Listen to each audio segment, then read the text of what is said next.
Hello, friends. This is short.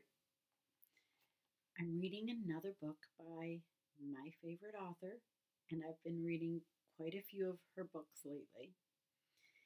And I think that you might know by now because that's what I've been posting a lot of lately. And you probably know why, because I had a request from a former student who is now a first grade teacher. I was her first grade teacher, and now she's a first grade teacher.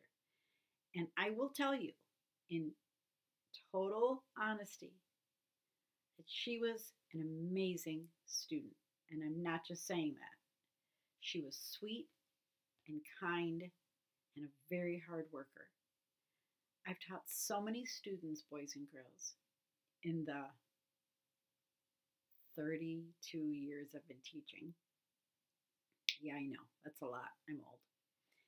And you don't remember all of them because there's so many, but there's some, for some reason, that you do remember, and I do remember her. And I'm not just saying that, Miss Corwin, I mean it.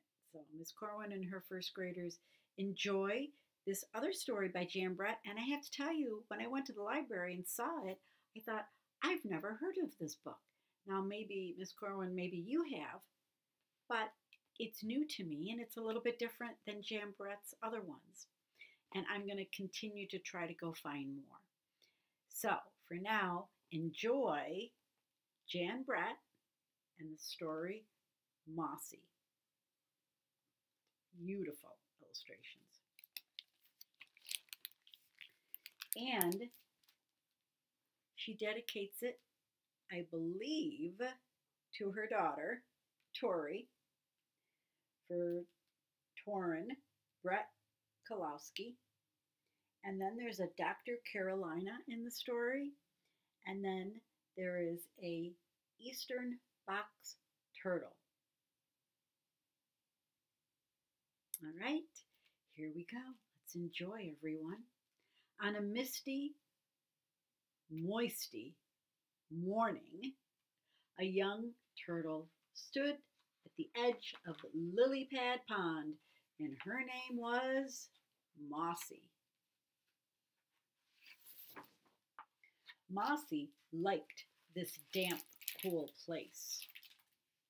She spent so much time here that curlicues of moss began to grow on her carapace until her shell was covered with them.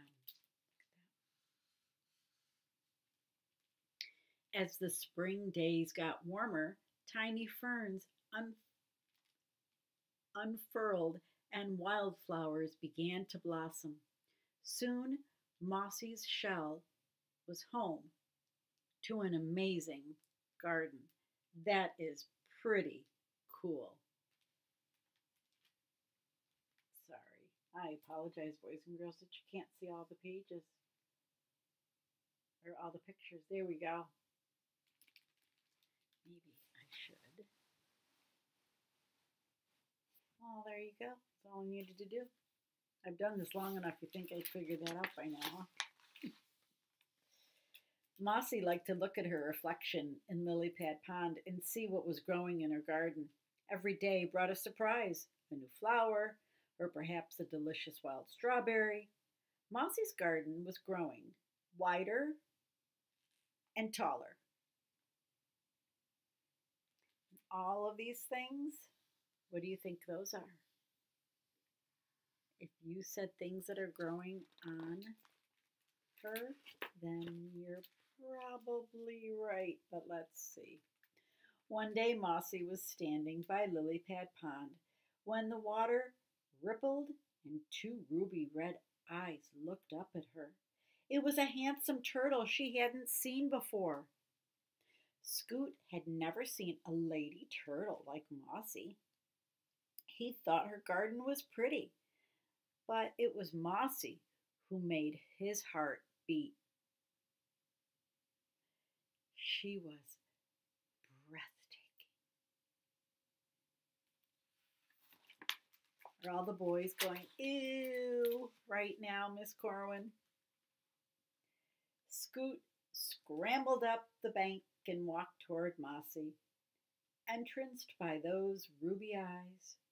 Mossy made her way into the open glade toward Scoot. Just then, Dr. Carolina, on her morning walk with her niece, Tori, spotted Mossy. Gently, Dr. Carolina picked her up. She is perfect for the museum.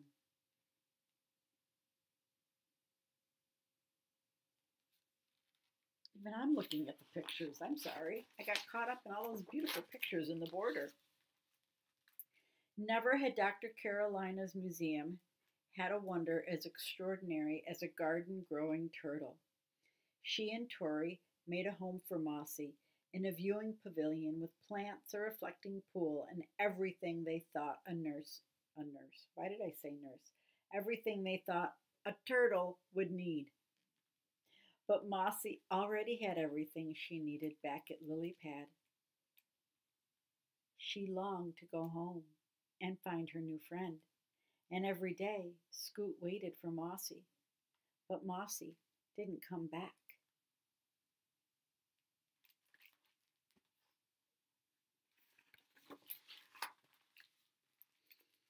All summer, visitors came to see Mossy in her famous garden. Excuse me. They watched her eat raspberries and mealyworms, mushrooms and lettuce, but Mossy didn't seem happy to Tori, and Dr. Carolina was too busy to notice. Mossy was lonely. She was lonely for Scoot.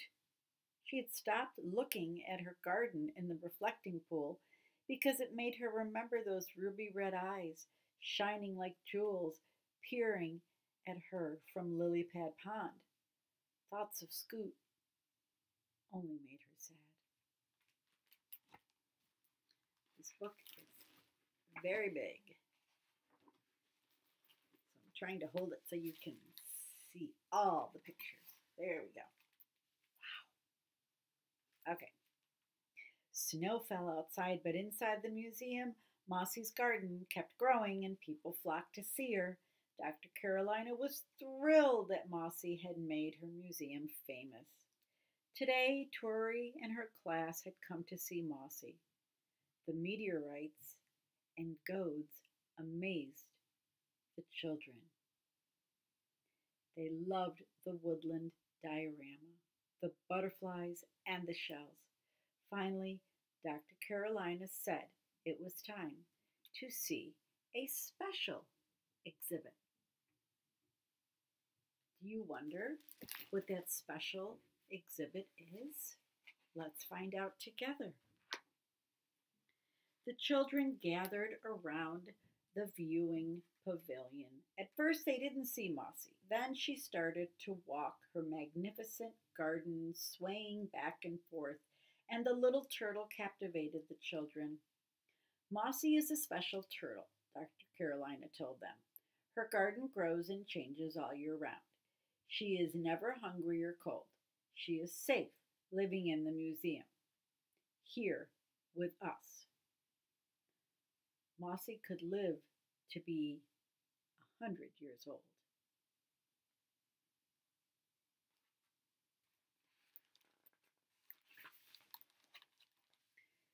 Tori frowned. She loved the museum.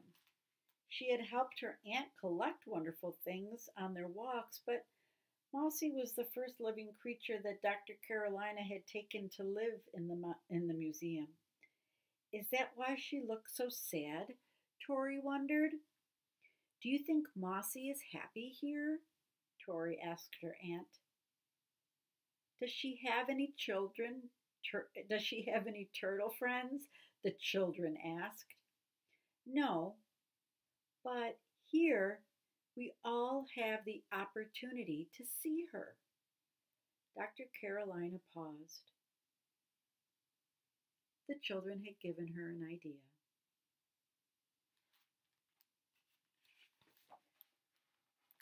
On the first day of spring, a sign on the front of the museum read, "Closed. Do not disturb."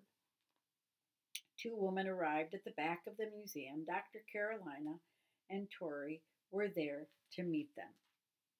Everyone wondered what this meant.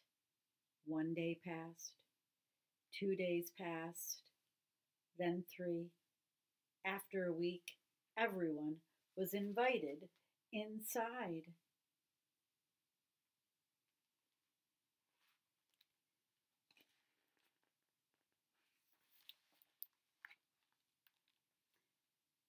Dr. Carolina introduced the two mystery women. Please meet Flora and Fauna, she said. The curtain was pulled aside, revealing a portrait of Mossy, larger than life, with her garden painted in glowing detail. I'll try to put it closer for you while I read. Flora had painted all the plants. Fauna had painted Mossy. Together, the artists had captured a moment in time that would never fade, and everyone cheered and clapped. At dusk, Dr. Carolina gently put Mossy in a collection basket.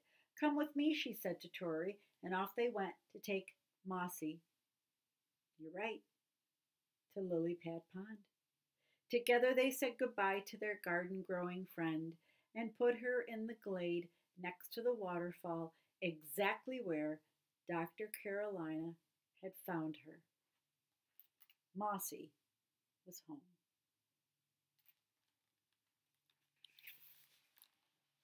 The next morning, the warm spring sun woke up Scoot from his bed between the leaves. He opened his ruby eyes and saw Mossy, their year apart, vanished into the past. At the museum, the portrait of Mossy continued to amaze visitors. What an extraordinary work of art and nature, they said. This is really a beautiful page with all these butterflies.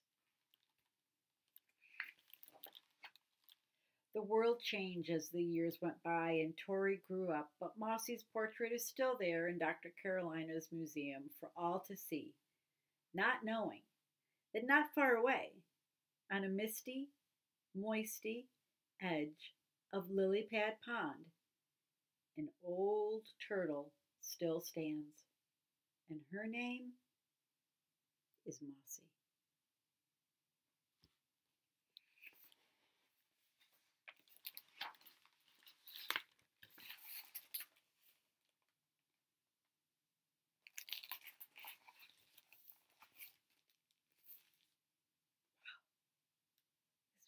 This was amazing.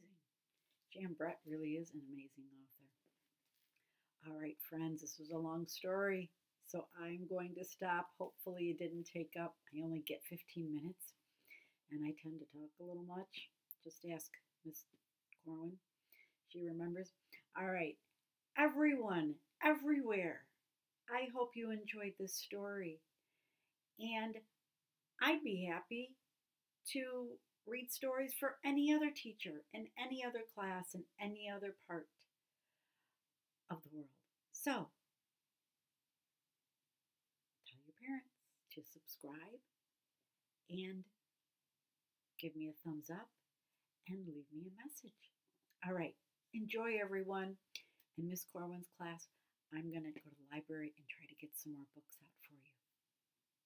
Bye. See you next time.